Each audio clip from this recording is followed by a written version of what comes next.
शिव ने room lock किया और बेड पर आकर लेट गया। उसने सिद्धि से चेहरा फेर लिया ताकि उसे देख न पाए। आंखों में फिलहाल नींद नहीं थी। सिद्धि की मौजूदगी कोई वो नज़रअंदाज नहीं कर सकता था।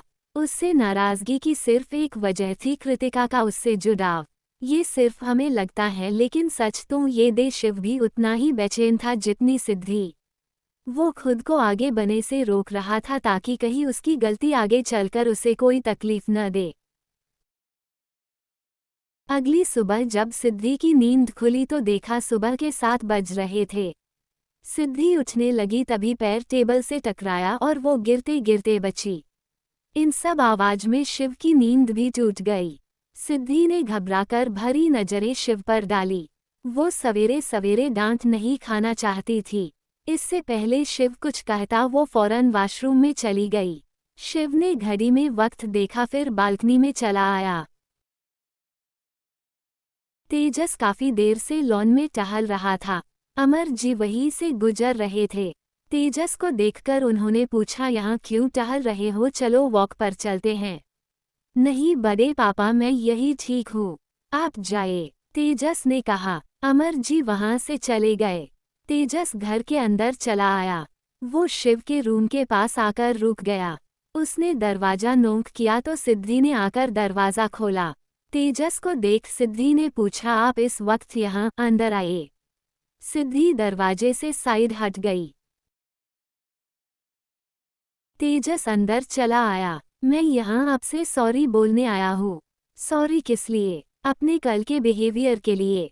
कुछ भी हो भाभी, मुझे आपसे ऐसे बात नहीं करनी चाहिए थी।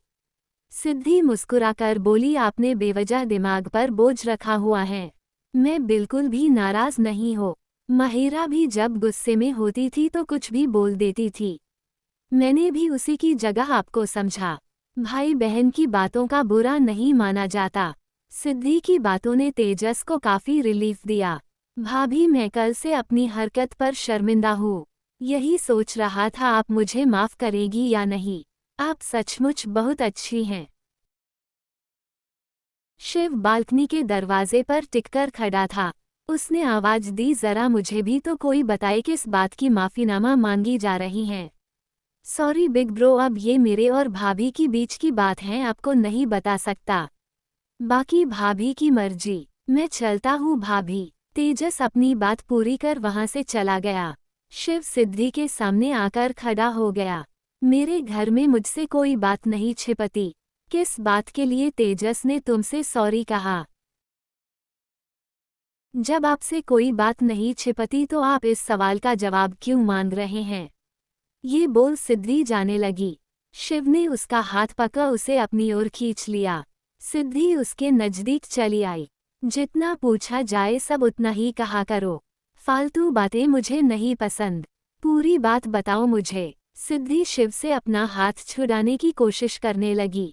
शिव ने गुस्से से कहा, अब भी गलत फहमी पालकर बैठी हो, तुम आज़ाद हो पाओगी।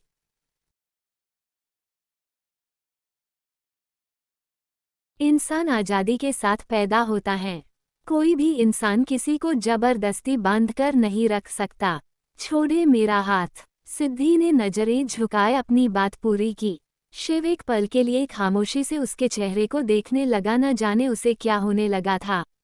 सिद्धि के हाथ पर उसकी पकड़ अपने आप ढीली पड़ गई। जरा सी आज़ादी मिलते ही सिद्धि ने उसे खुद से दूर धकेल दिया। शिव इस बार खुद को संभाल नहीं पाया और फर्श पर गिरा। सीधी ने फौरन जाकर टेबल से कांसे की मूर्ति उठा ली। शिव की आंखें एकदम से बड़ी हो गई। सिद्धि ने खुद को रोक लिया। पल भर में वो खुद नहीं न समझ पाए आखिर क्या करने जा रही थी। शिव ने हैरान नजरों से उसकी ओर देखा। तुम मेरे ही घर में रहकर मुझे मारना चाहती हो? सिद्धि घबराहट में अपने कदम पीछे लेने लगी। न जाने क्यों इस पल में उसे अजीब सी घबराहट हो रही थी। शिव उठकर खड़ा हो गया। उसने सिद्धि की ओर अपने कदम बढ़ाए, लेकिन जब तक उसके करीब पहुंचा वो बेहोश होकर गिर पड़ी। शिव ने उसे गिरने से संभाल लिया। हर बीतते पल के साथ सिद्धि उसे परेशानी में डाल रही थी। सिद्धि, सिद्धि आंखें खोलो। शिव ने उसे गोद में उठाया और बेड पर लाकर लिटा दिया। शिव ने तुरंत डॉक्टर को कॉल किया। क्या मुसीबत है, अब पूरा घर मेरे सिर पर सवार हो जाएगा। दिल तो करता है यही इसका गला दबा दूं। मेरी ही गलती है जो इसे जिंदा छोड़ रखा है। कुछ ही देर बाद डॉक्टर मल्होत्रा विला पहुंचा। डॉक्टर को वहां देख बाकी घरवालों को हैरानी हुई। नंदिता कुछ पूछने ही जा रही थी, तभी शिव भागता हुआ स्टेयर्स से नीचे उतरा। डॉक्टर, मैंने बुलाया है आपको, प्लीज ऊपर आइए। शिव उन्हें अपने साथ ले गया। मंदाकिनी जी परेशान होकर बोली, अब शिव ने क्या किया? माँ कुछ भी मत बोलिए, पहले चलकर देखते हैं आखिर हुआ क्या है। नंदिता और मंदाकिनी जी ऊपर शिव के कमरे में पहुंचे। डॉक्टर ने शिव से कहा, शायद आपने ध्यान से सुना नहीं था जो लास्ट टाइम मैंने कहा था। She is very weak, you should take special care of her. यही हाल रहा तो इन्हें हॉस्पिटल में एडमिट करना पड़ेगा। लेकिन डॉक्टर, कल तक तो ये बिल्कुल ठीक थी। रात का खाना भी अपने हाथों से बनाया था। हंस बोल रही थी, फिर अचानक कैसे? मंदाकिनी जी ने पूछा तो डॉक्टर कमरे को ध्यान से देखने लगी। पिलो और चादर जमीन पर पड़ा था। टेबल पर रखी हुई चीजें भी नीचे गिरी थीं। उन्होंने मंदाकिनी जी से कहा, सॉरी पर मुझे सच कहना होगा। इनकी हालत देखकर ऐसा लग रहा है इन्हें हैरास किया जाता है। इनके कलाई पर ये निशान देखकर कहना मुश्किल नहीं है। ये सुन नंदिता ने मून पर हाथ रख लिया। मंदाकिनी जी शिव की ओर देख रही थी, वही शिव हैरान था। घर में तूफान आना तो अब तय था। डॉक्टर ने सिद्धि की ओर देखकर कहा, इंजेक्शन की जरूरत नहीं है, हो सकता है थोड़ी में इन्हें होश आ जाए। डॉक्टर के जाते ही मंदाकिनी जी शिव के पास चली आई। क्या कहकर गई हैं डॉक्टर? दादी, आप जैसा सोच रही हैं वैसा कुछ भी नहीं है। मैंने इसे हैरास नहीं किया। अब ये खुद मोम की गुड़िया है तो इसमें मेरा क्या कसूर? हाथ ही तो पका था और वो बेहोश हो गई। शिव की सफाई सुनकर मंदाकिनी जी बोली, अपनी दादी से झूठ। तुम्हारे हाथ पकड़ने से वो बेहोश हो गई। फिर घर की चीजें बिखरी हुई क्यों हैं? देख रही हो नंदिनी अपने बेटे की हरकतें। कितना शर्मिंदा किया है इसने हमें। मंदाकिनी जी ये बोल कमरे से बाहर चली गई। नंदिता शिव के पास चली आई। शिव, ये सब क्या है? मॉम प्लीज, अब आप दादी की तरह मुझ पर ब्लेम मत लगाइए। मैंने इसे हैरास नहीं किया। ये होश में आएगी ना, खुद पूछ लीजिएगा इससे। अपनी बात पूरी कर शिव भी रूम से बाहर चला गया। नंदिता कभी सिद्धि को देखती तो कभी कमरे की हालत। वो सिद्धि के पास चली आई। उसने सिद्धि का हाथ पका और उसकी चूड़ियां हटाई। कलाई पर लाल निशान थी, मानो किसी ने मजबूती से पका हो। ज्योति ने जब मंदाकिनी जी को परेशान पूछा तो पूछ बैठी, माँ आप सिद्धि के कमरे में गई थी, कुछ बात है क्या? घर में हर रोज कोई न कोई बात होती ही रहती है। मेरे सिर में भी अब दर्द होने लगा है। नंदिता उन दोनों के बीच चली आई। माँ मुझे तो लगता है उस डॉक्टर का दिमाग खराब था। ऐसे कैसे मेरे बेटे के बारे में उल्टा सीधा कह सकती है वो? डॉक्टर झूठ क्यों बोलेगा? जो बीमार का हाल है वही बताएगा ना। माँ गलती आपकी बहू की है, खुद के खाने पीने का उसे होश नहीं।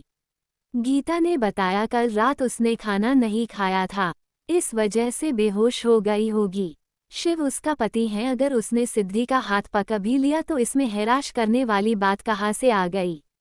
नंदिता की बात पर ज्योति बोली, पर भाभी उन दोनों का रिश्ता किसी से छिपा नहीं है।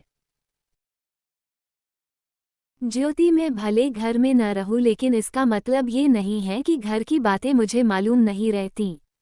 तुम और क्या बातें करती हो मुझे मालूम है। आप लोग तो यही चाहते हैं मेरा बेटा उस लड़की को अपना ले, और अगर मेरा बेटा ऐसी कोशिश करता है तो आप लोग उसे हैराश का नाम दे देते हैं। हर सूरत में मेरा ही बेटा क्यों बुरा बनता है? अपनी बात खत्म कर नंदिता वहां ही चली गई। ज्योति ने मंदाकिनी जी से कहा, माँ भाभी की बात भी सही है। हर सूरत में शिव को जिम्मेदार ठहराना भी उचित नहीं। मैं क्या ही कहूँ इन सब में, ये सब मेरी समझ से बाहर होता जा रहा है। मंदाकिनी जी ने हताश होकर कहा, माँ आप शांति पूजा के लिए कह रही थी, बात कीजिए न पंडित जी से। मैंने बात की थी बहू, उन्होंने पूर्णिमा का दिन बताया है। 3 दिन बाद सुबह का वक्त, दक्ष का कैबिन। शिखा दक्ष के कैबिन के बाहर खड़ी थी। कब से खड़ी थी ये नहीं मालूम, लेकिन उसकी बेचैनी बता रही थी, शायद काफी देर से इंतजार कर रही थी। दरवाजा नोक करने में ही उसने आधे घंटे का वक्त लगा दिया। इसी बीच कैबिन का डोर खुला और दक्ष बाहर आया। तुम यहाँ? हाँ मैं। है वो? मैं यहाँ से गुजर रही थी तो सोचा आपको कॉफी का पूछ ली। दक्ष को उसके हाव भाव ठीक नहीं लगे। कॉफी का तो मूड मेरा भी हूँ, चलो चलते हैं। कहाँ चलते हैं? शिखा ने अचानक से सवाल किया। कॉफी पीने बाहर चलते हैं। अब कहीं जाकर शिखा को समझ आया दक्ष बाहर चलकर कॉफी पीने की बात कर रहा है। शिखा ने तुरंत न में सिर हिलाया। सर मेरा ये मतलब नहीं था, मैं तो बस पूछ रही थी आपके लिए कॉफी ले आओ। मेरा तो यही मतलब था, कॉफी लाने की बजाय हम कॉफी के पास चले जाते हैं। चलो आओ, मैं गाड़ी के पास इंतजार कर रहा हूँ। दक्ष ने उसे न कहने का मौका ही नहीं दिया और गाड़ी की तरफ बढ़ गया। शिक्षा इस वक्त कुछ नहीं कर सकती थी, उसे दक्ष के साथ जाना पड़ा। दक्ष ने कार का दरवाजा खोला, उसने शिखा की ओर देखा, मानो अंदर बैठने के लिए कह रहा हो। शिखा ने हिचकिचाते हुए कहा, सर मैं आगे बैठ जाऊंगी, आप बैठिए ना, आपको परेशानी होगी। ओह रियली, तुम्हें तो बहुत ज्यादा कुछ मालूम है। अपने छोटे से दिमाग को ज्यादा तकलीफ मत दिया करो। अंदर बैठो, दक्ष ने लगभग ऑर्डर देते हुए कहा। शिखा अंदर जाकर बैठ गई। दक्ष भी दूसरी तरफ से आकर गाड़ी के अंदर बैठ गया। शिखा अपनी उंगलियों को आपस में उलझाए कुछ न कुछ बड़बड़ा रही थी। दक्ष ने पूछा, मुझे कोस रही हो? नहीं सर, मैं भला क्यों आपको कोसूंगी? जब मैं सामने हूं तो अकेले में खुद से क्या बातें कर रही हो? नथिंग सर, ये बोल शिखा बाहर की ओर देखने लगी। कुछ ही देर बाद गाड़ी कैफे के आगे आकर रुकी। शिखा और दक्ष दोनों गाड़ी से बाहर निकले। अंदर चलो, ये बोल दक्ष आगे बढ़ गया। शिखा को हैरानी तब हुई जब उसने शिखा के लिए दरवाजा खोला। सब कुछ शिखा को अजीब लग रहा था, कोई उसे स्पेशल फील करवा रहा था, वो भी वो शख्स जो उसका बॉस था। दक्ष ने वेटर को बुलाकर 2 कॉफी का ऑर्डर दिया। दक्ष ने शिखा से पूछा, कॉफी के साथ कुछ और लेना पसंद करोगी? शिखा नेताना में गर्दन हिला दी। उसे तो यहाँ बैठना भी अजीब लग रहा था। शिखा मन ही मन खुद से बोली, पूछूं इनसे कि ये मुझे यहाँ क्यों लेकर आए हैं, ये क्यों जवाब देंगे? जवाब तो हमेशा एम्प्लॉय देते हैं और ये तो बॉस हैं। उन दोनों की कॉफी भी आ चुकी थी। शिखा की कॉफी में हार्ट शेप बना हुआ था। उसने स्पून उठाया और उसे मिक्स कर दिया। दक्ष ने हैरान नजरों से उसे देखा। इतनी बेरहमी भला कोई दिखाता है? दक्ष ने पूछा, तुम लोग सेटल हो गए ना? आई मीन किसी चीज की कमी तो नहीं है? भला कमी क्यों होगी सर, चीजें तो जरूरत से ज्यादा ही हैं। अगर आप बुरा ना माने तो क्या आपसे आया सवाल कर सकती हूँ? शिखा की रिक्वेस्ट करने पर दक्ष ने हामी भरी। सर वो घर तो आपका फार्म हाउस है, फिर आपने हमें वहां रहने की परमिशन क्यों दी? क्योंकि जो अपार्टमेंट हम अपने स्टाफ को देते हैं वो खाली नहीं था। वैसे भी उस फार्म हाउस पर जब भी स्पेशल गेस्ट आते थे रुकते थे। तुम्हें वो फार्म हाउस देने की एक और खास वजह है। वो क्या है सर? वो ये है शिखा, तुम उसके लायक हो। मैं जब यहाँ नहीं था तुमने डैड का ख्याल रखा, लाइक आ फैमिली। तुम्हारे लिए कुछ भी करूँ तो कम है। शिखा ये सुन मुस्कुरा दी। सर मैंने जो भी किया अपनी खुशी से किया, प्लीज इसे एहसान की तरह मत लीजिए। सिर्फ एहसास की तरह नहीं ले रहा, बल्कि मैं तो इसमें अपना फायदा देख रहा हूँ। दक्ष की बातों का शिखा मतलब नहीं समझ पाई। उसने पूछा, वो कैसे सर? अगर कभी जरूरत पड़ी तो तुम्हें हेल्प के लिए बुला सकता हूँ। शिखा ये सुन मुस्कुरा दी। अफकोर्स सर, मैं कभी इनकार नहीं करूँगी। शिखा मुझे इतराज है इस पर। ये मुझे सर मत कहाँ करो। ऑफिस तक ठीक है लेकिन बाहर नहीं। और वैसे भी दोस्त नाम से बुलाए तो ज्यादा अच्छा लगता है। शिखा हैरानी से दक्ष को देख रही थी। उसे तो समझ ही नहीं आया वो लोग दोस्त कब बने। ये कैसे पॉसिबल हैं? मैं आपको आपके नाम से कैसे बुला सकती हूँ? ऑफकोर्स बुला सकती हो, मेरा नाम वैसे भी टफ नहीं है। शिखा चुप हो गई। उसे तो समझ ही नहीं आ रहा था क्या जवाब दे। वही दूसरी तरफ सिद्धि को होश आ चुका था।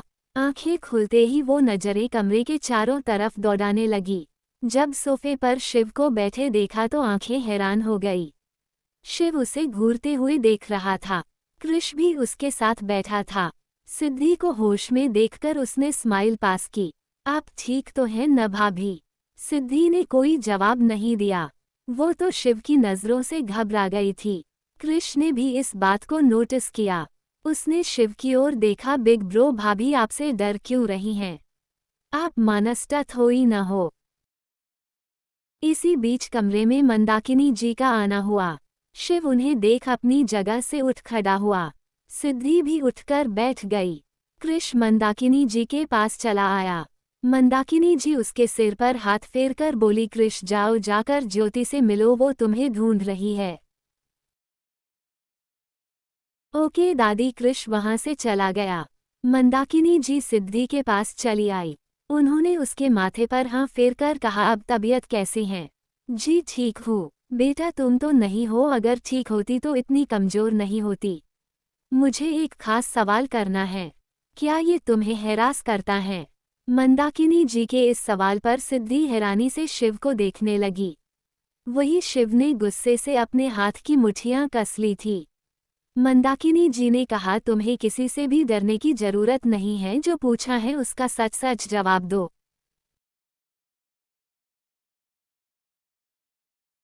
शिव ने मन में कहा, मेरे खिलाफ झूठ और अनाप शनाप कहा तो मैं इसकी जान ले लूंगा। सिद्धि ने अपनी पलकें झुकाई और नमे सिर हिलाया। अब कहीं जाकर शिव ने राहत की सांस ली। शायद अब आपको यकीन हुआ होगा दादी। सुबह से मुझे क्रिमिनल की तरह घर में बिठा रखा है। टॉर्चर की भी एक हद होती है। ये बोल शिव कमरे से बाहर निकल गया। मंदाकिनी जी ने कहा, ये सवाल मैंने इसलिए किया बेटा क्योंकि डॉक्टर पूछ रही थी। शायद उन्हें गलत फहमी हुई होगी। हम अपने बच्चों को अच्छे से जानते हैं। उनकी तरबियत हमने ऐसी नहीं की जो वो गलत कदम उठाए। मुझे लगता है शिव तुमसे अपना रिश्ता सुधारने की कोशिश कर रहा है। तुम्हें भी उससे डरने की जरूरत नहीं है, बल्कि उसका साथ देने की जरूरत है। तुम दोनों के बीच सब कुछ ठीक हो जाएगा, तय सबसे ज्यादा खुशी हम लोगों को होगी। मैं तुम्हारे लिए खाना भिजवाती हूँ। ज्योति तुम्हें तुम्हारी दवा भी दे देगी। मंदाकिनी जी अपनी बातें कहकर कमरे से बाहर चली गई।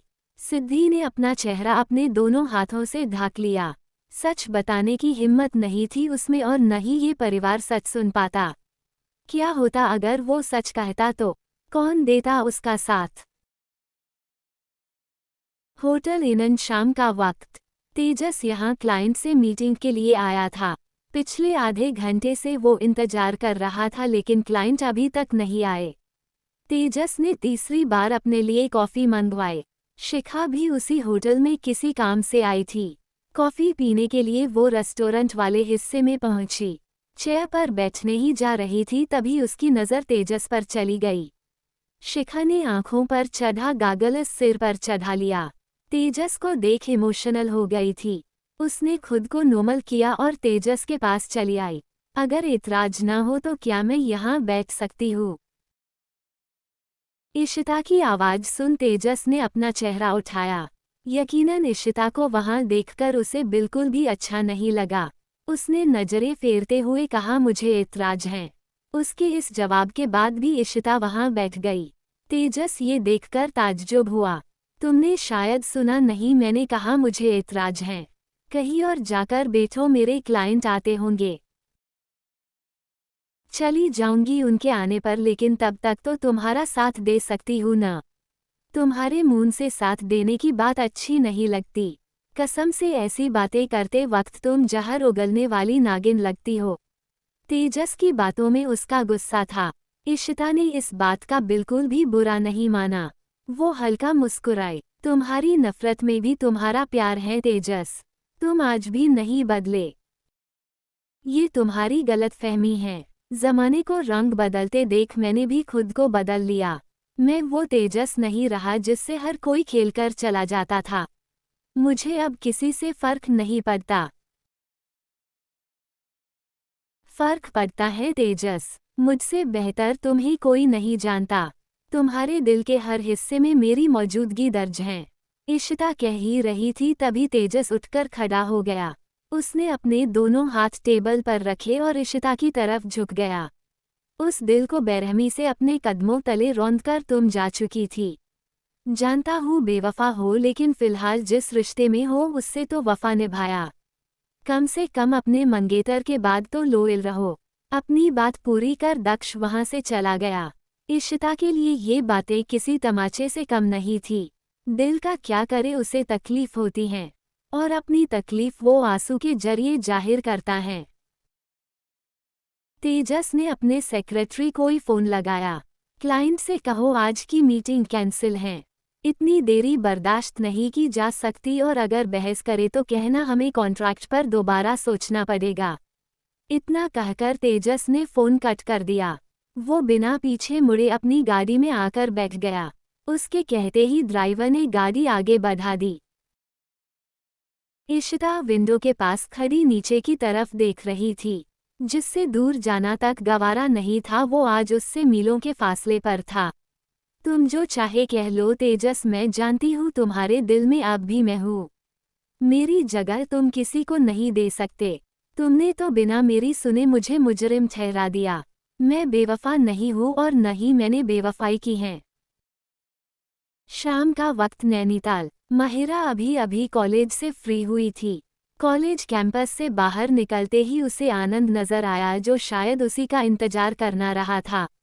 माहिरा उसे देख मुस्कुरा दी। मिस्टर देवानंद, आप यहाँ क्या कर रहे हैं? बस यूं ही तुमसे मिलने चला आया। तुम्हें अच्छा नहीं लगा? आप भी कैसी बातें कर सकते हैं। आपका आना मुझे बुरा लग सकता है क्या? मैं तो सुबह से लेकर शाम तक आपसे बातें करूंगी न, तब भी बोर नहीं होंगी। माहिरा की मुस्कुराहट बता रही थी वो कितनी खुश थी। आनंद ने कहा चलो फिर कहूँ बैठकर बातें करते हैं। माहिरा ने हमें सहमति जताई। कुछ ही देर बाद वो लोग नैनीताल लेक के पास पहुँचे। माहिरा ने खुलकर इस हवा में सांस ली। आपको पता है बहुत दिन हो गए यहाँ आए हुए। पिछली बार दी के साथ आई थी, फिर मौका ही नहीं मिला। सिद्धि से बात हुई तुम्हारी? हाँ हुई थी। उनके पास उनका फ़ोन आ चुका है, इसलिए उनका न्यू नंबर मेरे पास है, इसलिए जब चाहे उनसे बात कर सकती हूँ। कैसी है वो? मेरा मतलब है कि कोई तकलीफ तो नहीं है न वहाँ? आनंद ने अपना डर छुपाते हुए पूछा। खुश क्यों नहीं होगी, जब इतनी अच्छी फैमिली मिले और बहुत केयर करने वाला हस्बैंड, तो इंसान खुश क्यों नहीं होगा। दी बताती हैं बहुत बड़ा विला है उनका। इतने सर्वेंट हैं कि कोई काम करने की जरूरत ही नहीं पड़ती। सब उन्हें पसंद करते हैं। आनंद को ये बातें अजीब भी लग रही थी और बुरी भी। बुरा तो वो अपने लिए महसूस कर रहा था और अजीब इसलिए लग रहा था क्योंकि शादी वाली रात उसने शिव के गुस्से को देखा था। इतनी जल्दी शिव सिद्धि को कैसे एक्सेप्ट कर सकता है? ये बात उसकी समझ से बाहर थी। आनंद ने पूछा क्या वो सच में खुश हैं? अफकोर्स, भला दी मुझसे झूठ क्यों बोलेंगी? माहिरा मुझे उसका नंबर देना। एक्चुअली बड़ी माँ काफ़ी परेशान रहती हैं उसे लेकर। सिद्धि से बात करने का मन है उनका। आनंद की बात पूरी भू नहीं हुई थी, उससे पहले ही माहिरा ने सिद्धि का नंबर उसे सेंड कर दिया। और कुछ, आप बस हुक्म कीजिए, माहिरा पलक झपकते ही उसे पूरा कर देगा। ये कहते हुए वो उठ खड़ी हुई। आनंद के लिए हर छोटे बड़े काम करके उसे बेहद खुशी मिलती। अपनी खुशी में उसे ध्यान ही नहीं रहा और ठोकर खाकर वो गिरने लगी। आनंद ने तुरंत उसे संभाल लिया। माहिरा की सांसें तेज हो चुकी थी। घबराए हुए चेहरे से वो आनंद को देख रही थी। आनंद ने उसे संभाल कर खड़ा किया। तुम ठीक तो हो न? माहिरा ने हमें अपना सिर हिला दिया। तुम बहुत केयरलेस हो माहिरा। सिद्धि इन्हीं सब की वजह से तुम्हारी कंप्लेंट किया करती। अगर यही हाल रहा तो हर वक्त कौन संभालेगा? क्यों आप नहीं संभालेंगे मुझे? माना कि दी मुझसे दूर है तो क्या आप भी दूर रहेंगे? माहिरा की ये पूछने पर आनंद चुप हो गया। कुछ कहते नहीं बन रहा था। उसने आहिस्ता से हाँ में सिर हिला दिया। चलो घर चलते हैं। आनंद ने जैसे ही उसका हाथ छोड़ा माहिरा फिर से गिरने लगी। आनंद ने तुरंत उसका हाथ थाम लिया। बात क्या है तुम? आनंद कहते कहते रुक गया। उसने माहिरा के पैरों की तरफ देखा। ठेस लगने की वजह से उंगलियों से खून रिस रहा था। आनंद ने कहा, जब पूछा तो कहा, क्यों तुम ठीक हो? यहाँ बैठो। आनंद ने उसे संभालकर पास के पत्थर पर बिठाया। उसने अपनी जेब से रुमाल निकाला और माहिरा से सैंडल उतारने को कहा। मेरे कंधे को कसकर पके रहना। आनंद ने उसका पैर अपने घुटने पर रखना चाहा तो माहिरा बोली, आप ऐसा मत कीजिए। कपड़ों पर ब्लड स्टेन लग जाएंगे। तो लगने दो, मुझे तुम्हारी परवाह है, कपड़ों की नहीं। आनंद की बातें सुन माहिरा खुशी से भर गई। उसने मन में कहा, आपको मेरी इतनी परवाह है? मुझे लगता था सिर्फ मेरा दिल आपके लिए धड़कता है। अब समझ आ रहा है आपके दिल में भी मैं हूँ। कब आएगा वो पल जब आप मुझसे अपनी दिल की बात कहेंगे? इंतजार रहेगा उस पल का। आनंद ने चेहरा उठाकर माहिरा को देखा। उसके होंठों पर मुस्कुराहट थी। दर्द हो रहा है? माहिरा ने नमे सिर हिला दिया। झूठ मत बोलो, दर्द भी हो रहा होगा ना, फिर भी नहीं बताओगी? आनंद उठकर खड़ा हुआ। घर चले? माहिरा ने हाँ में सिर हिलाया। आनंद ने उसे सहारा दिया और संभालकर गाड़ी के पास ले आया। गाड़ी में बैठने के बाद माहिरा ने कहा, वैसे इतनी गहरी चोट नहीं लगी है जितना आप परेशान हो रहे हैं। ठीक हो जाओगी। तुम्हें न सिद्धि ही ठीक कर सकती है, उसके अलावा तुम्हारी शैतानियों को और कोई नहीं बर्दाश्त कर सकता। आनंद ने कहा। माहिरा ने मासूम सा चेहरा बना लिया। वही दूसरी तरफ सिद्धि लैपटॉप लेकर स्टडी रूम में बैठी थी। होंठों की मुस्कुराहट बता रही थी जैसे कोई खुशी की खबर है। दरवाजा नोक होने की आवाज सुन उसने चेहरा घुमाया। अमर जी अंदर आते हुए बोले, ज्योति से मालूम हुआ तुम यहाँ हो। सुना था सुबह तुम्हारी तबीयत खराब हो गई थी, अब कैसी तबीयत है? मैं बिल्कुल ठीक हूँ। आपको कुछ दिखाना था। मैंने आपकी कंपनी के अकाउंटिंग डिपार्टमेंट की पोस्ट के लिए अप्लाई किया था। मुझे इंटरव्यू के लिए ईमेल आया है। उन्होंने कल बुलाया है। गुड, तुमने शुरुआत अच्छी की है। आगे तुम्हें और अच्छा करना होगा। एक बात जरूर कहूँगा, बिल्कुल कॉन्फिडेंस के साथ इंटरव्यू देना। जितना हो सके सच कहने की कोशिश करना और झूठ से बचना। हमारा पैनल कोड लाखों कैंडिडेट्स का इंटरव्यू ले चुका है, इसलिए वो लोग काफ़ी एक्सपीरियंसड हैं। इंसान केवल चेहरे से सच और झूठ पकड़ना उनके लिए ज़्यादा मुश्किल नहीं। सिद्धि उनकी बातों पर सहमति जताते हुए बोली, मैं आपकी बातों का खास ख्याल रखूंगी। पर पापा, मैंने दादी से परमिशन नहीं ली। और शिव से? अमर जी के इस सवाल पर सिद्धि चुप हो गई। अमर जी ने फिर से पूछा, तुम्हें शिव से इस बारे में डिस्कस करना चाहिए। मैं बड़ी उम्मीद के साथ आपके पास आई थी, अगर उन पर भरोसा होता तो उन्हें जरूर बताती। सिद्धि ने वही कहा जो वो शिव के लिए महसूस करती थी। उन दोनों के बीच भरोसा नाम का कोई शब्द नहीं था। अमर जी ने सिद्धि के सिर पर हाथ फेरकर कहा, मैं माँ से बात कर लूँगा और बाकी सबसे भी। तुम अपने इंटरव्यू पर फोकस करो। अपनी बात पूरी कर अमर जी वहाँ से चले गए। सिद्धि के मन में इस वक्त बहुत सी बातें चल रही थी। आनंद ने माहिरा को घर ड्रॉप किया। वो माहिरा को सहारा देकर घर के अंदर ला रहा था। माहिरा दरवाजे पर ही रुक गई। प्लीज आप पापा के सामने कुछ नहीं कहेंगे? मैं बोल दूंगी छोटी मोटी चोट लगी है, वरना वो बहुत गुस्सा करेंगे। छोटी मोटी चोट? ठीक से पैरों पर खड़ी भी नहीं हो पा रही हो और इसे छोटी मोटी चोट बोल रही हो? आनंद ने डांट लगाए और उसे अंदर ले आया। लोगों की आवाज सुन सोमनाथ जी कमरे से बाहर निकले। आनंद बेटा, तुम यहाँ? नमस्ते अंकल, कैसे हैं आप? आनंद उनके पास चला आया। मैं तो ठीक हूँ बेटा, लेकिन इसे क्या हुआ? सोमनाथ जी के पूछते ही माहिरा बोली, कुछ भी तो नहीं, मैं तो बिल्कुल ठीक हूँ। वो बस रास्ते में ठोकर लग गई। ठोकर लग गई। किस तरह से चलती हो तुम? आनंद बेटा ज्यादा गहरी चोट तो नहीं है ना? अंकल आप परेशान मत होइए, ज्यादा गहरी चोट नहीं, बस शैतान लड़की के लिए जरूरी है ये खुद का थोड़ा ख्याल करे। वैसे फर्स्ट एड बॉक्स कहाँ है, मैं बैंडेज कर देता हूँ। बेटा तुम क्यों तकलीफ कर रहे हो? अंकल अपनों के लिए कोई तकलीफ उठाता है क्या? ये बोलकर आप मुझे शर्मिंदा मत कीजिए। माहिरा फर्स्ट एड बॉक्स कहाँ है? सामने ड्रोर में। माहिरा ने उंगली से इशारा किया। आनंद फर्स्ट एड बॉक्स लेकर उसके पास चला आया। सोमनाथ जी आनंद के व्यवहार से काफी प्रभावित थे। आज से नहीं हमेशा से। आनंद ने जैसे ही डिटोल लगाया माहिरा रोने लगी। अब तो बिल्कुल भी नहीं जल रहा है, बस थोड़ी देर जलन होगी। इतने नखरे दिखाओगी ना तो इंजेक्शन लगवाना पड़ेगा। चलो पैर आगे करो। आनंद के डांटने पर उसने अजीब सा मुंह बना लिया। रात का वक्त मल्होत्रा विला। तेजस, दक्ष और शिव विला के पिछले हिस्से में मौजूद थे। आसपास की सारी लाइट्स ऑन थी। शिव इस वक्त स्विमिंग पूल में स्विमिंग कर रहा था। तेजस ने ड्रिंक का गिलास नीचे रखते हुए कहा, मतलब कि अंकल ने सारा काम का प्रेशर आप पर डाल दिया है, इसलिए पार्टीज करने की फुर्सत नहीं है आपको। एग्जैक्टली मैं भी तो यही कह रहा हूँ।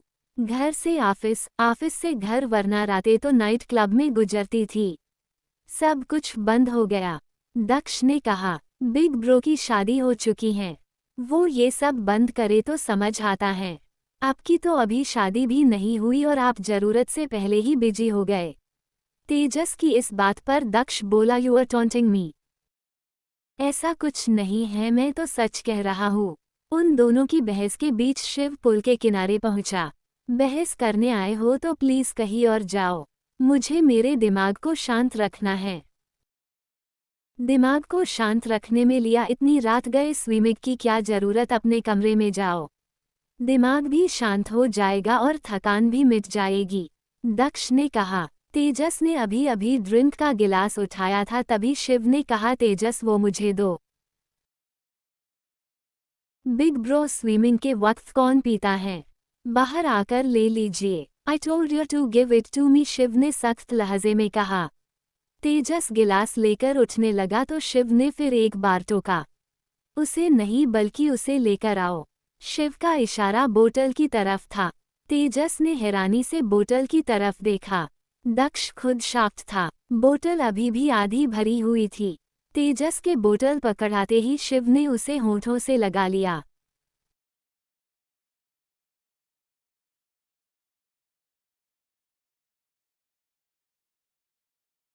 शिव थोड़ी सांस तो ले लो, ये बहुत ज्यादा हो रहा है।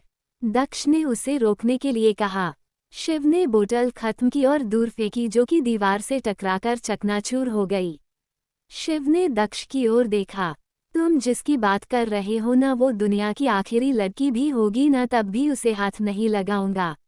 नफरत है मुझे उससे, उसकी जैसी हर लड़की से। दक्ष और तेजस एक दूसरे की ओर देखने लगे।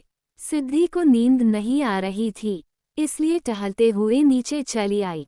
जनती थी कल उसका इंटरव्यू है, इसी बात को लेकर परेशान थी। क्या होगा सिद्धि अगर तू ये इंटरव्यू पास नहीं कर पाई तो? बहुत ज़्यादा मुश्किल हो जाएगी। अगर किसी दूसरी कंपनी में जॉब के लिए गई और उन लोगों ने मेरी नई पहचान देखकर मुझे रिजेक्ट किया तो? जरूर करेंगे, सवाल तो उठेंगे न। मल्होत्रा फैमिली की बहू बाहर जॉब ढूंढ रही हैं। ये परिवार भी इस बात को कभी एक्सेप्ट नहीं करेगा। मेरे लिए तो कल का दिन डू और डाई की तरह है, करो या मरो। सिद्धि कहते कहते चुप हो गई। उसने गार्ड के हाथ में छोटे से डॉग को देखा। हालांकि वो दिखने में काफी क्यूट था, लेकिन सिद्धि उसे देखकर डर गई। सिद्धि को देखकर डॉग नीचे उतरने की कोशिश करने लगा। सिद्धि बहुत ज्यादा घबरा गई थी, कहीं वो उसके पीछे न आ जाओ। कहते हैं न, जिस चीज से जितना भागो वो चीज आपके उतना करीब आ जाती है। डॉग को अपनी तरफ आते देख सिद्धि भागने लगी। वो जितनी तेज भाग रही थी, डॉग उससे भी ज्यादा तेजी से उसका पीछा कर रहा था। सिद्धि भागते हुए चिल्लाने लगी, सिद्धि के चिल्लाने की आवाज सुनकर दक्ष और तेजस अपनी अपनी जगह से उठ खड़े हुए और जब मुड़कर देखा तो पाया सिद्धि भागती हुई उनकी तरफ आ रही थी। सिद्धि ने भागते हुए पीछे की ओर देखा और कब पुल के किनारे पहुंची समझ से बाहर था। सिद्धि के पानी में गिरते ही तेजस और दक्ष ने अपने हाथ से चेहरा ढक लिया। पानी का काफी हिस्सा उछलकर बाहर की ओर गिरा। डॉग पुल के किनारे आकर शांतिपूर्वक बैठ गया, मानो उससे ज्यादा शरीफ कोई हो ही न। सिद्धि ने पानी से चेहरा बाहर निकला। तैरना नहीं जानती थी इसलिए खुद को बचाने के लिए हाथ पैर मार रही थी। तभी किसी ने उसका हाथ थामकर अपने कंधे पर रखा और कसकर उसे कमर से थाम लिया ताकि वो एक जगह खड़ी रहे। सिद्धि की सांसें इस वक्त बेहद तेज हो गई थी। झुकी हुई नजरें बस अपनी सांसों को संभालने के प्रयत्न में थीं। दक्ष ने तेजस के कंधे पर हाथ रखकर आहिस्ता से कहा, आई डोंट थिंक हमें यहाँ रुकना चाहिए। तेजस ने जाकर उस डॉग को उठा लिया। वो तीनों वहां से चले गए। इसे यहाँ कौन लेकर आया?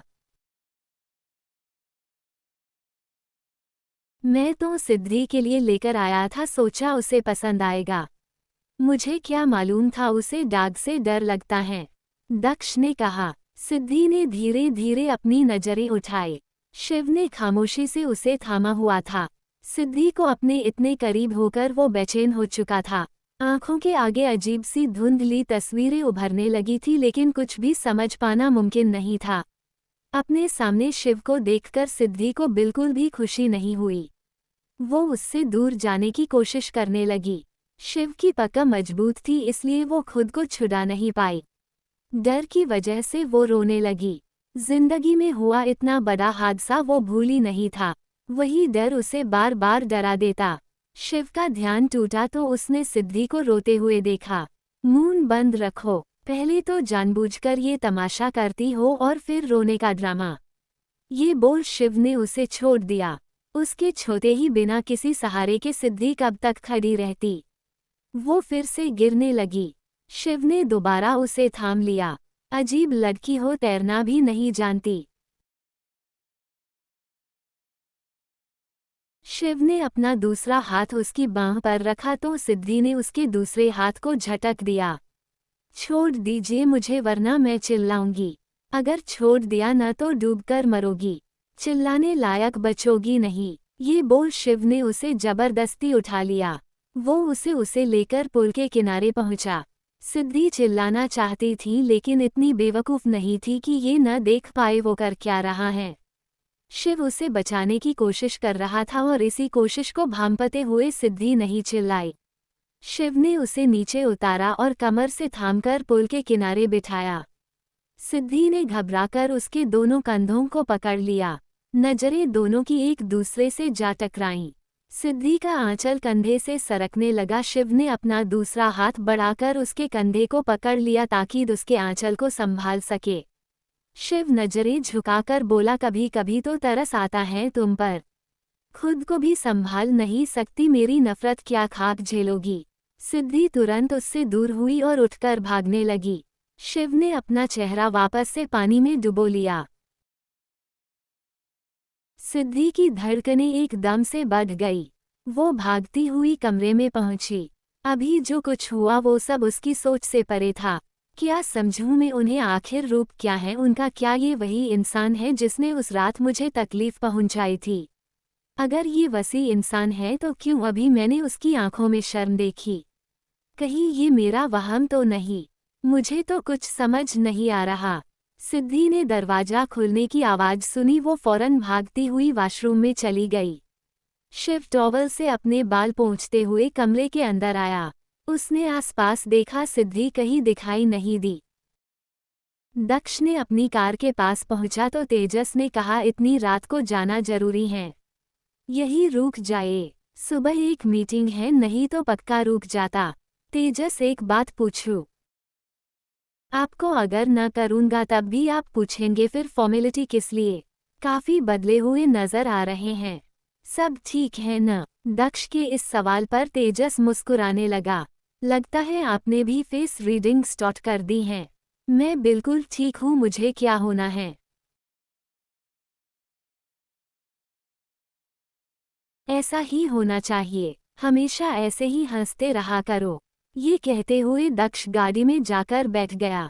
उसकी निकलते ही तेजस भी घर के अंदर चला आया। सिद्धि कमरे में लौटी तो देखा शिव बेड पर सो रहा था। सिद्धि आईने के सामने चली आई। उसने धीरे धीरे अपनी चूड़ियां उतारकर टेबल पर रखी ताकि कमरे में कोई शोर न हो। शिव की आंखें खुली हुई थीं, कुछ बातें थी जो उसे परेशान कर रही थी। आखिर हो क्या रहा है मेरे साथ? मैं नहीं जानता उस रात मेरे साथ कौन था, किसकी गलती थी ये भी नहीं जानता, फिर भी मैं एक्सेप्ट करता हूँ उस रात शायद मैं ही गलत था। जो हुआ एक हादसा था। फिर क्यों वो यादें मेरा पीछा नहीं छोड़ रही? वो जो भी थी वापस मेरे सामने क्यों नहीं आई? अगर मैं गलत था तो मुझे सजा देती। सिद्धि के इतना नज़दीक मैं पहले कभी नहीं गया। फिर क्यों जाना पहचाना सा एहसास लगा। कहीं मुझे उसकी आदत तो नहीं रही? नहीं हो सकती। मैं उसे उसकी किसी चाल में कामयाब नहीं होने दूंगा। सच ज्यादा दिन तक नहीं छिप सकता मुझसे। शिव ने पलटकर देखने की कोशिश की। सिद्धि सोफे पर लेटने जा रही थी। शिव ने वापस से चेहरा फेर लिया। नजर भर शिव को देखने के बाद सिद्धि ने अपनी आंखें बंद कर ली।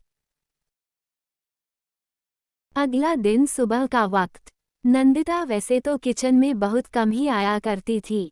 आज अचानक से ही उसने कदम रखा था। सिद्धि को वहां देख नंदिता बोली, आदत से मजबूर होना। तुम कहो तो सवेंस को छुट्टी दे देती हूँ। घर के सारे काम तुम ही देख लिया करो। सिद्धि नंदिता की आवाज से पहचान गई। वो पीछे की ओर पलटी। माँ, आपको कुछ चाहिए था? नंदिता एक गहरी सांस भरकर बोली, मेरा घर है, मैं कहीं भी जाओ। तुम यहाँ क्या कर रही हो? नाश्ता तैयार करने में हेल्प कर रही थी। आपको कुछ बनवाना है तो बता दीजिए, सिद्धि ने शांत लहजे में कहा। नंदिता ने आगे बढ़कर टेबल पर रखी डिश को देखा और सिद्धि से बोली, शिव को तुम्हारे हाथ का नाश्ता नहीं पसंद। दानिश उसके लिए नाश्ता तैयार कर देगा। गीता ने कहा, मैडम भाभी तो रोज शिव सर के लिए खाना बनाती हैं। वो काफी दिनों से उन्हीं के हाथ का बना नाश्ता कर रहे हैं। नंदिता ने उसे घूरकर देखा तो वो चुप हो गई। तमीज नहीं है, दो लोग बात कर रहे हो तो बीच में नहीं बोलना चाहिए। सॉरी मैडम, ये बोल गीता अपने काम पर लग गई। नंदिता ने सिद्धि से कहा, तुम्हें जहमत उठाने की जरूरत नहीं है। मेरे बेटे को तुम्हारे हाथ का खाना नहीं पसंद। दानिश संभाल लेगा। ये बोल नंदिता वहां से चली गई। सिद्धि ने पलटकर कोई जवाब नहीं दिया। कृष को स्कूल के लिए तैयार होना था। अपनी गलतियों की वजह से आज वो फिर लेट उठा और इसलिए सुबह सुबह ज्योति से डांट खानी पड़ रही थी। तेजस ज्योति को रोकते हुए बोला, मॉम क्या कर रही हैं आप? छोड़िए, जाने दीजिए। जाने कैसे दूं बेटा, ये लड़का मेरी कोई बात सुनता ही नहीं। उम्र बढ़ने के साथ साथ अक्ल नहीं बढ़ी, बस शैतानियां बढ़ रही हैं इसकी। ज्योति कृष पर गुस्सा उतार रही थी और वो सिर झुकाए खड़ा था। तेजस ने ज्योति को शांत कराते हुए कहा, मॉम ऐसा कुछ नहीं है, आप बस सिर दर्द बढ़ा रही हैं। आप जाइए, ये रेडी हो जाएगा। ज्योति तेजस की बात मानकर वहां से चली गई। तेजस ने कृष की ओर देखा। आज क्या ड्रामा किया जो मॉम इतनी गुस्से में है? कोई ड्रामा नहीं है, मुझे बस आज स्कूल नहीं जाना। कृष ने कहा तो तेजस बोला, वो क्यों? बस ऐसे ही, मेरा मन नहीं है।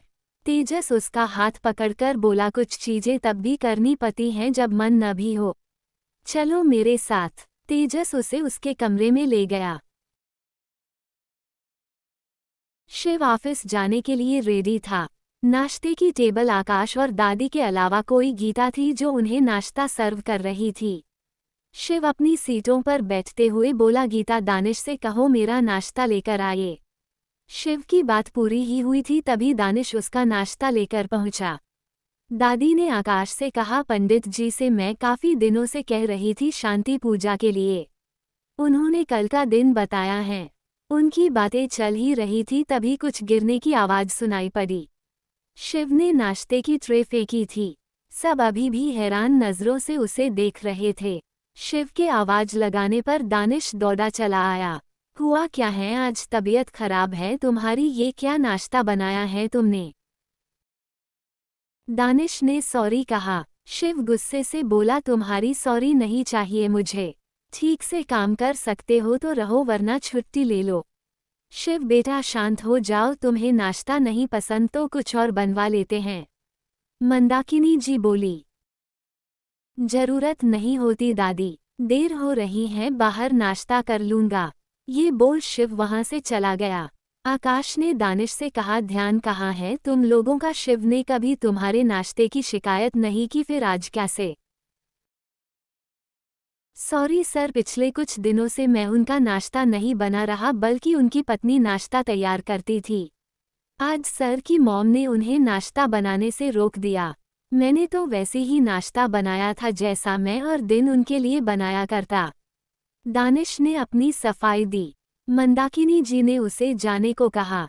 मंदाकिनी जी मुस्कुराए। जब किसी की आदत लग जाए न तो दूसरी कोई चीज़ पसंद नहीं आती। मैं कुछ समझा नहीं माँ, आप कहना क्या चाहती हैं? हमारी बहू खाना इतना अच्छा बनाती हैं, कोई तारीफ किए बिना रह नहीं सकता। मंदाकिनी जी ने कहा। नंदिता नाश्ते की टेबल पर पहुंची। यहाँ शोर किस बात का था? शिव की आवाज मेरे कमरे तक आ रही थी। नंदिता, क्या तुम नहीं चाहती तुम्हारी बेटे की शादीशुदा जिंदगी ठीक रहे? मंदाकिनी जी ने पूछा तो नंदिता बोली, ये कैसा सवाल हुआ माँ, मैं अपने बेटे की खुशी क्यों नहीं चाहूंगी? अगर ऐसा है तो सिद्धि को शिव के लिए नाश्ता बनाने से क्यों रोका? क्योंकि माँ, शिव को उसके हाथ का खाना नहीं पसंद। मैं नहीं चाहती वो इस बात से नाराज हो। नंदिता, कुछ दिनों के दिन अपनी किटी पार्टी से दूर रहो, तब कहीं जाकर मालूम होगा घर में क्या चल रहा है क्या नहीं। शिव को सिद्धि के हाथों का खाना पसंद है और वो इतने दिनों से उसी के हाथ का बना खाना खा रहा है। आज दानिश ने अपने हाथों से बनाया तो देखो उसने क्या हाल किया। नंदिता देख पा रही थी नाश्ते की प्लेट जमीन पर टूटी हुई थी। मंदाकिनी जी गीता से बोली, आज के बाद शिव का नाश्ता सिद्धि हूँ बनाएंगी। गीता ने उनकी बात पर हाँ में सिर हिलाया। नंदिता को खड़े रहने का कोई मतलब समझ नहीं आया, इसलिए वो चुपचाप वहां से चली गई। अमर जी नाश्ते की टेबल पर पहुंचे। आकाश भी ऑफिस के लिए निकल चुके थे। मंदाकिनी जी ने पूछा, आज देर कर दी तुमने? हाँ माँ, आज ऑफिस नहीं जाना, क्लाइंट से मिलने जाना है, उसने बाहर बुलाया है। सिद्धि ने जूस का गिलास अमर जी के पास रखा। बेटा, तुम रेडी नहीं हुई? तुम्हारा इंटरव्यू कब है? सिद्धि मंदाकिनी जी की ओर देखने लगी। उनके हैरान चेहरे को देखकर पता लगाया जा सकता था उन्हें कुछ भी नहीं मालूम। कैसा इंटरव्यू? मंदाकिनी जी ने पूछा। अमर जी ने कहा, माँ, आपकी बहू जॉब करना चाहती हैं। सिद्धि ने हमारी कंपनी में अप्लाई किया है। आज इंटरव्यू के लिए जाना है उसे। मंदाकिनी जी सिद्धि की ओर देखने लगी। मुझे तो ये बात पहले नहीं बताई गई। माँ, मैं आपसे बात करने के लिए आपके कमरे में गया था, लेटा आप जल्दी सो गई थी इसलिए बात नहीं हो पाई। मुझे कुछ ठीक नहीं लग रहा। अभी अभी तो शादी हुई है, जॉब की जरूरत ही क्या है? माँ, कुछ जरूरत नहीं, खुशी के लिए भी की जाती हैं। पहली बात जो ये, इस परिवार में हमने कभी बेटों पर बंदिशें नहीं लगाई। बेटी होती तो उसे भी इतनी ही आज़ादी मिलती। बहू भी तो बेटी के रूप में आई है, उस पर बंदिशें कैसे लगा सकते हैं? और दूसरी बात, सिद्धि इतनी पढ़ी लिखी है, ये तो अच्छी बात है, वो अपनी पढ़ाई का कहीं ना कहीं यूज़ करना चाहती हैं। अमर जी ने कहा तो मंदाकिनी जी बोली, ठीक है मान ली तुम्हारी बात, लेकिन ये इंटरव्यू की क्या ज़रूरत है? तुम्हारा ऑफिस है, डायरेक्ट भी तो अपॉइंट कर सकते हो। अमर जी मुस्कुराते हुए बोले, कर देता माँ, लेकिन आपकी बहू बड़ी खुददार हैं। वो अपनी मेहनत से कुछ पाना चाहती हैं, किसी की रिकमेंडेशन पर नहीं। सिद्धि सिर झुकाए खड़ी थीं। उन दोनों की नज़रें सिद्धि पर थी। मंदाकिनी जी ने कहा, जब तुम्हें लगता है सिद्धि ठीक कर रही हैं तो मुझे भी कोई ऐतराज़ नहीं। सिद्धि के होंठों पर मुस्कुराहट तैर गई। वो मंदाकिनी जी के पास चली आई। थैंक यू सो मच दादी। मुझे थैंक यू नहीं चाहिए बेटा। मुझे वादा चाहिए, तुम इस घर की बड़ी बहू हो और इस नाते तुम पर बहुत सी जिम्मेदारियां भी हैं। तुम उन जिम्मेदारियों से नहीं चूकोगी। दादी, मैं प्रॉमिस करती हूँ, मैं अपना बेस्ट देने की कोशिश करूँगी। आपको शिकायत का मौका नहीं दूंगी। वैसे बेटा, इंटरव्यू कितने बजे हैं? अमर जी ने पूछा। इंटरव्यू 11 बजे हैं। फिर तो तुम मेरे साथ नहीं चल पाओगी। अच्छा ठीक है, तुम ड्राइवर को साथ ले जाना, पर गार्ड्स तुम्हारे साथ जाएंगे। सिद्धि ने इस बार कुछ नहीं कहा। सुबह का वक्त राव विला। आनंद की आंखें तब खुली जब उसे अपने आसपास किसी के होने का एहसास हुआ। इस वक्त उसके कमरे में लावण्या थी। आनंद उठकर बैठ गया। माँ, आप यहाँ क्या कर रही हैं? तुम्हें जगाने आई थी। कल पूरा दिन कहाँ गायब थे? घर लौटने ही कमरे में चले आए। सीता ने बताया, खाने के लिए भी मना कर दिया तुमने। इस बात में टेंशन लेने वाली कौन सी बात है? मैं बाहर से खाकर आया था। आनंद उठने लगा तो लावण्या ने उसका हाथ पकड़ रोक दिया। तुम यही रुको, कुछ जरूरी बात करनी है मुझे। आनंद पूछना चाहता था लेकिन लावण्या ने मौका नहीं दिया। उसने टेबल पर रखा लिफाफा उठाया और कुछ तस्वीरें निकालकर आनंद को दिखाई। तुम जरा इन्हें देखो और बताओ तुम्हें कौन सी अच्छी लगी। सब एक से एक अच्छे खानदान की हैं। पैसे पावर की कोई कमी नहीं है इनके परिवार में। आनंद हैरानी से उन्हें देखने लगा। वो सुबह सुबह उसे लड़कियों की तस्वीरें दिखा रही थी। आनंद मन में बोला, आज का दिन सचमुच बेकार जाने वाला है। आनंद, इस लड़की को देखो, इसके पापा बहुत बड़े बिजनेसमैन हैं। खुद ये लड़की अपने पिता के बिजनेस संभालती हैं। आनंद झुंझलाकर बोला, माँ आप बात क्या कर रहे हैं? मुझे कोई दिलचस्पी नहीं है इन सब में। मुझे नहीं करनी है शादी, हटाए इन सब को। आनंद ने तस्वीरें दूर की और उठकर वहां से चला गया। अरे क्यों नहीं करनी आनंद? आनंद सुनो तो। लावण्या ने उसे कितनी ही आवाजें लगाई लेकिन वो नहीं रुका। ये लड़का तो मेरी एक नहीं सुनता। आखिर करना क्या चाहता है? इसके लिए दिन रात इतनी मेहनत कर रही हूँ और इसे कोई परवाह ही नहीं। आनंद ने दोनों हाथों से अपना सिर पका हुआ था। सुबह ही सुबह उसका मूड जो खराब हो गया था। माँ आप कुछ भी कर ले, जो जगह सिद्धि की मेरे दिल में है वो जगह मैं किसी को नहीं दे सकता। सिद्धि ने ड्राइवर को गाड़ी रोकने के लिए कहा। ड्राइवर बोला, मैडम आपने यहाँ क्यों रुकवाया? ऑफिस सामने है, नहीं वहाँ तक ले जाने की जरूरत नहीं है। मैं पैदल चली जाऊंगी और हाँ, मेरे पीछे कोई गार्ड नहीं आएगा। पर मैडम, सिद्धि ड्राइवर की बात काटते हुए बोली, मैंने कहा ना मेरे पीछे कोई गार्ड नहीं आएगा तो इसका मतलब नहीं आएगा, और अगर आप लोगों ने मेरी बात नहीं मानी तो मुझे आपके बड़े सर से कंप्लेंट करनी पड़ेगी। सिद्धि ने लगभग धमकी देते हुए कहा। और कोई रास्ता भी तो नहीं था उसके पास इन सब से पीछा छुड़ाने का। सिद्धि कार से बाहर निकलने लगी तो ड्राइवर ने आगे बढ़कर उसके लिए कार का दरवाजा खोला। सिद्धि ने लाइट पिंक कलर का सूट पहना था। उसने पूरी कोशिश की थी अपनी पहचान सबसे छिपाकर रखे। उसने देखकर बिल्कुल भी नहीं लग रहा था कि वो एक शादीशुदा है।